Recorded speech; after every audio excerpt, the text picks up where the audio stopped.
Good afternoon.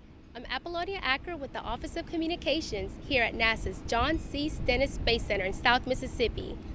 We're live at the Test Control Center, where in just a few minutes, we'll have a hot fire test of an RS-25 rocket engine on the A1 test stand, which is directly behind me.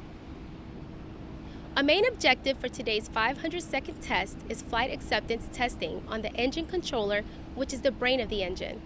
The RS-25 engines being tested at Stennis will help power NASA's Space Launch System, or SLS rocket, which is being built for missions beyond low Earth orbit, carrying crew and cargo to the moon and beyond.